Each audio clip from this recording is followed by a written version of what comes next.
आपने कबीर का नाम सुना है? आपने गुरु नानक देव जी का नाम सुना है? ये सब कौन थे? या श्री गुरु गोविंद सिंह जी? ये भी तो पहले गृहस्थ आश्रम में ही थे।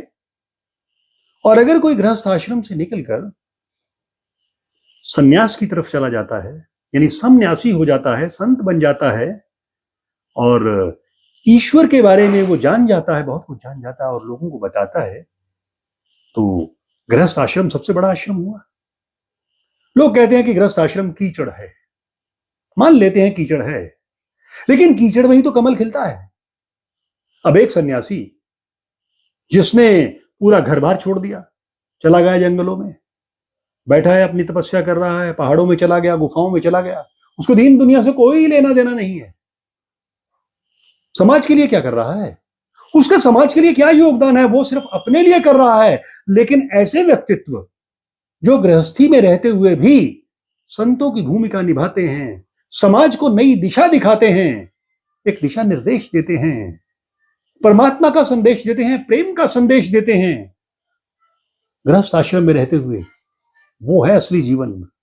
लोगों को मार्गदर्शन देना, प्रेम सिखाना, आपस में सद्भाव सिखाना, ये बड़ी बात है या वो बड़ी बात है? और अगर दादा लेखराज जी इसी श्रेणी में आते हैं तो हम सोचते हैं कि दादा लेखराज जी ने कोई बुरा नहीं किया। उन्होंने अगर शादी की, उनके बच्चे भी हुए, सब कुछ हुआ, भाई बहन थे उनके, तो गृहस्थ आश्रम में रहते हुए भी उन्होंने एक तरह से संन्यास, संत जीवन का पालन किया, सम अंत का पालन किया, दुख सुख से परे हो गए, हर्ष शोक से परे हो गए, मान अपमान से परे हो गए, अमीरी गरीबी से परे हो गए। उन्हें मानवता दिखने लगी, मानवता का दुख दिखने लगा, उन्होंने मानवता का साक्षात्कार किया और साथ ही साथ मानवता के विनाश का साक्षात्कार हुआ। उन्हें बम फूट रहे हैं, दो दो देश आपस में लड़ रहे हैं, धर्म के नाम पर लड़ाइयां हो रही हैं, जातीयता के नाम पर लड़ाइयां हो रही हैं, ऊंच नीच के नाम पर लड़ाइयां हो रही हैं। उन्होंने वो विनाश अपनी आंखों से देखा, खुली आंखों से देखा, बेचैन हो गए, विचलित हो गया उनका मन, और विचलित होने के बाद उन्होंने सब कुछ त्याग दिया। बहुत बड़े हीरे के व्यापारी थे, राजाओं के पास उनका उठना बैठना था। फिर उन्होंने लिया, बच्चियों को साथ में लिया, मातृशक्ति को साथ में लिया। अब जब हम आप देखें कंजक को पूजते हैं नवरात्रि में, तो कंजक कितने साल की होती है? 2 साल, 3 साल, 4 साल, 5 साल, 6 साल, 7 साल या 9 साल। तो उन्होंने वैसे ही बच्चियों के अंदर वो संस्कार भर दिए जो बाद में दादियां कहलाई। दादा ने कोई गलत नहीं किया, दादा लेखराज ने कोई गलत नहीं किया। उन्होंने शादी की, बड़ी अच्छी बात है, और उन्होंने ज्ञान प्राप्त किया, परमात्मा ने उनके तन में आके ज्ञान दिया, यह भी अच्छी बात है। आपने कहा कि उन्हें ब्रह्मा, हाँ ब्रह्मा कौन होता है? सृजन करता, कोई भी व्यक्ति जो सृजन करे वो ब्रह्मा। हमारे शास्त्रों में भी दिया है कि भगवान शिव के 3 अंश, माता दुर्गा के 3 अंश, कौन से? ब्रह्मा विष्णु महेश। ब्रह्मा क्या है? उत्पन्न करता, विष्णु पालन करता और महेश संहार करता। इसी तरह से कलयुग में जब पापों का घड़ा भर गया, लोग एक दूसरे के साथ व्यभिचार करने लगे, हर आदमी दौलत को छीनने लगा, धन को छीनने लगा, यश के पीछे भागने लगे, तब क्या होता? सत्ता के पीछे भाग रहे हैं, क्या होता तब? ये सृष्टि का विनाश होने लगा। आपस में 2 देश लड़ रहे हैं, उनसे पूछा जाए कि आप आपस में लड़ क्यों रहे हैं? वो कहते हैं हम चाहते हैं कि हमारे देश में शांति हो। शांति कैसे होगी? 2 देश आपस में लड़ रहे हैं शांति के लिए। मुस्लिम समुदाय हिंदू समुदाय से लड़ रहा है, किसके लिए? शांति के लिए। ये शांति ऐसे कैसे आएगी? तो आपस में ये जो लड़ाइयां चल रही हैं, विनाश हो रहा है, वो दादा ने अपनी आंखों से देखा। परमात्मा शिव, निराकार परमात्मा शिव, परम पिता परमात्मा शिव, अब उन्हें आना था, पृथ्वी पे आना था। कैसे आते? क्योंकि ये गीता में ही तो कहा जाता है कि जब जब भी धर्म की हानि होती है मैं अवतार लेता हूं। भगवान शिव कैसे आते? किसी ना किसी का तन तो चाहिए। अब एक छोटा सा प्रश्न उठता है, तन कैसा? क्या कुत्ते बिल्ली के तन में आते? तो क्या कुत्ते बिल्ली की भाषा आप समझते, या किसी दूसरी जानवर की या पक्षी की योनि में आते परमात्मा आते तो क्या हम उसकी भाषा समझते? मानव को समझाने के लिए मानव की भाषा चाहिए। जैसे आप देख रहे हैं कि यहां पर लाइट चल रही है, पंखे चल रहे हैं, एसी चल रहे हैं, तारों के बीच में एक बिजली जा रही है, करंट जा रहा है, क्या वो दिखाई देता है? उस करंट को आप मान ले निराकार, निराकार शिव मान ले। अब उसे आकार देना है, हमें देखना है, तो कैसे देखेंगे हम? तो देखेंगे तो भाई पंखा चल रहा है तभी तो उसका आभास होगा, ट्यूबलाइट जल रही है तभी तो उसका आभास होगा। आभास कराने के लिए पंखे की आवश्यकता पड़ी, कूलर की आवश्यकता पड़ी, बल्ब की आवश्यकता पड़ी, ट्यूबलाइट की आवश्यकता पड़ी, तो यानी एक उसको आकार देना पड़ा। वो आकार ही सृजनकर्ता परमात्मा शिव ने उसके तन में आके, बाबा दादा लेखराज के तन में आके, एक अच्छा तन उन्होंने चुना और उसके तन में आके कहा कि तुम नई सृष्टि का सृजन करो। इस विनाशकारी कलयुग सृष्टि जो बिल्कुल पापों से भरी हुई है, इसे पुण्य की ओर ले चलो, यानी कलयुग से सतयुग की ओर ले चलो, एक अच्छी सृष्टि का निर्माण करो। बाद में उनके भक्तों ने उन्हें ब्रह्मा बाबा का नाम दे दिया, क्योंकि वो भी नई सृष्टि का सृजन कर रहे हैं, तो ये अच्छी बात है। अगर उन्हें ब्रह्मा बाबा का नाम दे दिया तो कोई गलत नहीं किया है, नई सृष्टि का सृजन ही तो कर रहे हैं, एक अच्छी सृष्टि का सृजन कर रहे हैं, एक सतयुगी सृष्टि का सृजन कर रहे हैं। और अब तो दादा लेखराज जी इस पृथ्वी पे साकार रूप से नहीं है, अब तो वो चले गए। लेकिन ब्रह्मा कुमारी आश्रम के लोग, ब्रह्मा कुमारी ईश्वरीय विश्वविद्यालय के लोग आज भी उस सृष्टि के निर्माण में लगे हुए हैं। दादा लेखराज जी ने तो शादी की हुई थी, लेकिन ब्रह्मा कुमारी संस्था कहती है कि जो पति पत्नी होते हैं वो भाई बहन होते हैं। आत्मिक रूप से, आत्मिक रूप से आपका और मेरा आत्मा के साथ जो संबंध है वो भाई बहन का ही तो है, भाई भाई का ही तो है। आत्मा से वो भाई भाई हैं, शारीरिक रूप से हम अलग अलग हैं। शारीरिक रूप से हम कैसे दिखते हैं? मैं पुरुष दिखता हूं तो हो सकता है कोई स्त्री का शरीर लेके पैदा हुआ हो। और आप दूसरी बात और देखें, ब्रह्मा कुमारी ईश्वरीय विश्वविद्यालय में भाई बहन का रिश्ता क्यों बनाया गया? क्योंकि यही रिश्ता हमारे सनातन धर्म में सबसे पवित्र रिश्ता माना जाता है। इसमें काम वासना आती ही नहीं। वासना कहां आएगी? प्रेमी प्रेमिका में आएगी या पति पत्नी में आएगी। लेकिन काम वासना से परे हट जाना, उसको परे हटा देना, तो उन्होंने कहा कि आपका आत्मिक रिश्ता है आपस में एक दूसरे के साथ। ब्रह्मा कुमारी भी शादी करती हैं, ब्रह्मा कुमारी शादी करती हैं, लेकिन किसके साथ? निराकार परमात्मा शिव के साथ। हमारी आरती में भी तो ये रहता है, तुम ही हो माता पिता, तुम ही हो बंधु सखा, तुम ही हो। एक ही आदमी, एक ही व्यक्ति बंधु भी है, भाई भी है, सखा भी है, माता भी है, पिता भी है, सब कुछ है। पति का अर्थ होता है मालिक, और पूरी सृष्टि का मालिक कौन है? एक ही है, वो है परमात्मा शिव। और वो परमात्मा शिव के साथ शादी करती हैं। तो इसमें भी हम सोचते हैं कि शायद कोई गलत काम नहीं करती हैं, ठीक करती हैं। परमात्मा शिव के साथ उनका रिश्ता है, उसी को उन्होंने अपना पति माना है, उसी को अपना मालिक माना है, और उसी की आज्ञा अनुसार चलती हैं, तो ठीक है। ब्रह्मा कुमारी संस्था पति और पत्नी के बीच में दरार पैदा करने का काम कर रही है। नहीं, गलत बात है। आप अभी हम कटनी गए थे, उससे पहले हम मेहसाणा गए थे, वहां पर 1200 युगल मैंने पति पत्नी आए हुए थे वहां पे। हमने तो उन दोनों के बीच में कोई दरार नहीं देखी, 1200 परिवारों के बीच में कोई दरार नहीं देखी। उनके बच्चे भी साथ में आए हुए थे, लेकिन वो फिर भी ज्ञान में चल रहे हैं। ज्ञान होना एक अलग चीज है। ये कुछ लोग अफवाह फैलाते हैं कि ब्रह्मा कुमारी जादू कर देते हैं, काला जादू जानती हैं, लाल जादू जानती हैं, सम्मोहित कर लेती हैं, वशीकरण जानती हैं।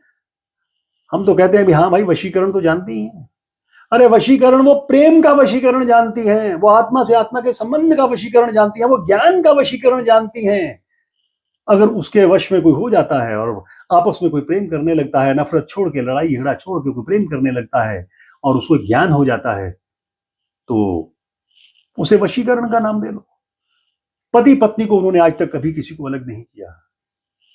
मैं भी आपके सामने उदाहरण हूं, मेरी भी एक पत्नी है, मेरे भी बच्चे हैं। मैं भी ब्रह्मा कुमारी आश्रम से 1995 से जुड़ा हुआ हूं, जाता हूं, आता हूं, उन लोगों के सम्मेलनों में जाता हूं। उनसे बातचीत होती है। हमें तो ऐसा कुछ दिखाई नहीं दिया वहां पे, हमें तो वहां प्रेम के दरिया बहते हुए दिखाई देते हैं। ये सब झूठ है।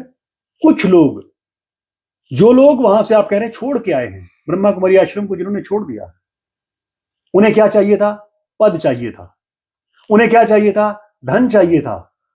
उन्हें चाहिए था कि हमें सत्ता मिल जाए।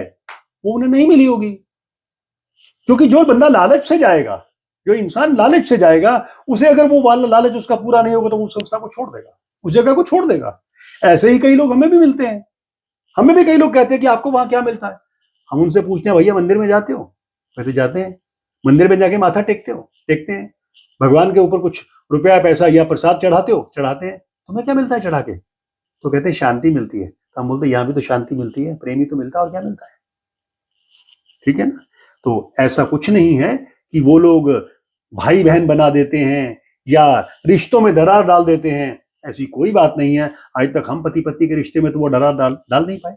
महाराज जी, ब्रह्मा कुमारी संस्था की 2-3 बार की गई भविष्यवाणी गलत साबित हुई है पृथ्वी के विनाश की। दादा लेखराज ने भी, आपने अभी कहा भी था कि उन्होंने स्पष्ट तौर पर देखा कि पृथ्वी का विनाश हो रहा है। तो लोगों का कहना यह है कि ये लोगों को डराकर इस संस्था से जोड़ते हैं कि पृथ्वी का विनाश होने वाला है। ऐसा भी नहीं है। आप देख रहे हैं वास्तविक रूप में पृथ्वी का विनाश हो ही रहा है। इस समय यूक्रेन और रूस में युद्ध लगा हुआ है, इजराइल और फिलिस्तीन में युद्ध लगा हुआ है, बांग्लादेश के हालात आपके सामने हैं, पाकिस्तान के हालात, अफगानिस्तान के हालात आपके सामने हैं। चीन के ताइवान के साथ संबंध अच्छे नहीं है, चीन के जापान के साथ संबंध अच्छे नहीं है। ये सब लोग आपस में लड़ रहे हैं। कहने को नाम शांति, और सबसे ज्यादा अशांति फैला रहे हैं हथियारों के बल पे, डंडे के बल पे। हर देश ये चाहता है कि मेरे पास मेरी मुद्रा सबसे ज्यादा मजबूत हो, मेरा देश सबसे ज्यादा मजबूत हो, और उसके लिए झगड़े चल रहे हैं। दादा लेखराज ने विनाश देखा, खुली आंखों से देखा, विनाश देखा। वो विनाश हमने भी देखा। आप देखेंगे कि आने वाले समय में, बल्कि इसी वर्ष आप देख लीजिएगा कि कई देशों का भूगोल जो है वो चेंज हो जाएगा, उनकी सीमाओं का भूगोल चेंज हो जाएगा। आप देखिएगा, थोड़े दिनों की बात है, ज्यादा नहीं। भविष्यवाणी उनकी गलत साबित नहीं हुई। हां, दादा लेखराज जी ने तो सिर्फ यही कहा कि मैंने विनाश देखा, अब कलयुग का अंत होने वाला है और सतयुग की तरफ हमें जाना है। और जिसे सतयुग की तरफ जाना है उसे अपना चरित्र अच्छा रखना होगा, यानी सचरित्र होना होगा, आचरण अच्छा रखना होगा, शुद्ध वातावरण में रहना होगा, मानव का मानव से प्रेम करना होगा, एक दूसरे के साथ हमें सहनशील होना होगा। ये सारे गुण उन्होंने कहा कि ये जिस व्यक्ति के अंदर होंगे वही यहां से सतयुगी सृष्टि में जाएगा। और आप वैसे भी देखें तो हमारी इस पृथ्वी का इतिहास कितना पुराना है। आज क्या चल रहा है? 2025। इससे ईसा पूर्व चले जाओ, 1000 साल का वो इतिहास मिल जाता है। तो 2025 में 1000 जोड़ दो तो 3025 साल का इतिहास ही तो हमें मिलता है। उससे पहले की मानवता का इतिहास कहां है? कहां है? कहीं भी तो नहीं, ना किसी के पास है। दादा लेखराज ने कहा कि 1250, 1250, 1250 और 1250, यानी कि 5000 वर्ष के बाद ये जो प्रलय आती है, ये दोहराई जाती है, काल दोहराया जाता है। उन्होंने तो ये कहा, काल दोहरा भी रहा है, और आप देख रहे हैं कि पृथ्वी का विनाश। और साथ ही साथ एक बात आपको और बता दूं, श्री गुरु गोविंद सिंह जी ने भी ये लिखा है कि 20-20 कोस पर एक दिया जलेगा। और भी कई भविष्यवाणियां हुई हैं। इनकी भविष्यवाणी फेल नहीं हुई। हां, समय को गुणा भाग करने में गलती अवश्य हुई होगी, मान लेता हूं। समय का गुणा भाग आप देख रहे हैं अब तेजी से विनाश की ओर बढ़ ही रहे हैं। तो आने वाला समय जो है वो सतयुगी सृष्टि में जाने वाला समय है। इस समय हम संगम युग पे, उन्होंने उसे नाम दे दिया संगम युग का, यानी कलयुग से सतयुग में जाने के बीच का जो समय है, जो आज का समय है, अभी भी संभल जाओ। यही कहते हैं कि अभी भी संभल जाओ। तो मतलब क्या है? अगर मान लीजिए किसी को डराकर भी उसका चरित्र अच्छा किया जाए, उसे सचरित्र बना दिया जाए, तो कोई बुराई नहीं है ना। महाराज जी, आरोप ये भी लगता है कि जो ब्रह्मा कुमारी संस्था से जुड़ी हुई दादियां हैं, वो जो नए लोग वहां पर संस्था में जुड़ते हैं, उनका बहुत उत्पीड़न करती हैं। उनका चरित्र बाहर से कुछ और है और अंदर से कुछ और है। गलत बात है, गलत बात है, ऐसा कहीं नहीं है। ये वही बात करते हैं, जो वही लोग बात करते हैं जिनको वहां पर कोई ज्यादा पद नहीं मिला है, या सत्ता नहीं मिली है, या उनको ज्यादा सुख ऐश्वर्य आराम नहीं मिला है। ये वही लोग बातें करते हैं, और ऐसे लोग लाखों में 20-50 हुआ करते हैं। देखिए, अगर किसी चीज को पाना है तो हमें गहराई में जाना होगा। मान लीजिए मुझे कोई मोती चाहिए, तो गहरे पानी बैठ, मुझे गहरे पानी में जाना पड़ेगा। और जो लोग सतह पे ही तैरना चाहते हैं, बिना काम किए, बिना श्रद्धा रखे कुछ पाना चाहते हैं और उन्हें कुछ नहीं मिलता, तो वो क्या करते हैं? बुराई करते हैं, संस्था की बुराई करते हैं। लोग तो हमारी भी बुराई करते हैं, लोग राधा स्वामी की भी बुराई करते हैं, लोग निरंकारियों की भी बुराई करते हैं। जिसे सिर्फ बुराई देखनी है वो बुराई ही देखेगा, और जिसे अच्छाइयां देखनी है वो अच्छाइयां ही देखेगा। जैसे कोई, हम लोग अंधेरे को पसंद नहीं करते, रोशनी को पसंद करते हैं। इसी तरह से उन लोगों को भी हमारा एक सुझाव है, अंधकार की तरफ मत जाओ, किसी के भी अवगुणों को मत देखो, तुम अपने अंदर क्या हो वो देखो, तुम अपने अंदर गुणों को डेवलप करो। कैसे? ब्रह्मा कुमारी का ये कहना भी है, स्वयं को बदलो, किसी दूसरे को बदलने की आवश्यकता नहीं है। स्वयं को बदलो, स्वयं सच्चरित्र हो जाओ। पहले स्वयं में अपना चरित्रवान होकर दिखाओ, फिर दूसरे से कहो तो बात मानी भी जाएगी। महाराज जी, ब्रह्मा कुमारी संस्था को छोड़ने वाले लोगों का आरोप ये है कि ये लोग ब्रेन वॉश करके लोगों की संपत्तियों को हड़पने का काम करते हैं। जो संस्था से जुड़ता है उसका ब्रेन वॉश करके उसे ये समझाया जाता है कि आप अपना जो भी कुछ है वो ब्रह्म कुमारी संस्था में दान कर दो। ऐसा भी नहीं है, हमने तो नहीं सुना है ऐसा। हाँ, जो पुराने लोग जुड़े, जैसे कुछ बुजुर्ग लोग जुड़े, उन्होंने अपनी संपत्ति दान में दे दी। अब उनके बच्चे हैं, बच्चों ने कहा कि नहीं, हम वो संपत्ति हमारी दान कैसे दे दी, वो तो हमारी प्रॉपर्टी है, हमारे पिताजी की प्रॉपर्टी, हमारे दादा की प्रॉपर्टी है, कैसे दान में दे दी? ब्रह्मा कुमारी आश्रम के लिए दे दी। तो उस पर विवाद एक दो जगह पे हुए हैं, और ब्रह्मा कुमारी आश्रम वालों ने वो सारी की सारी संपत्ति वापस भी कर दी है। विवादित संपत्ति पे इनका आज तक कोई आश्रम नहीं बना है। शांति ही शांति, शांति ही शांति है। आप एक बार स्वयं जाके देखें और आपको पता चलेगा कि यहाँ पर क्या है। गहरे पानी पैठ, भीतर जाएं, देखें, किसी संस्था को समझें। आप देखें कि 140 देशों में 6000 सेंटर हैं, और पूरे भारतवर्ष में भी करीबन हजारों सेंटर चल रहे हैं इनके। कौन सी शक्ति है इन्हें चला रही है? आज तक किसी से 1 रुपया तो मांगते नहीं कि ला हमें दान में दे, किसी को कोई रसीद काट के नहीं देते कि ला हमें दान में दे। वहां शिव बाबा की एक भंडारी रखी रहती है, उसी में लोग जो चाहे डाल देते हैं, लेकिन जाते कौन है? वही इनके भक्त लोग ही तो जाते हैं, इन्हीं को मानने वाले जाते हैं।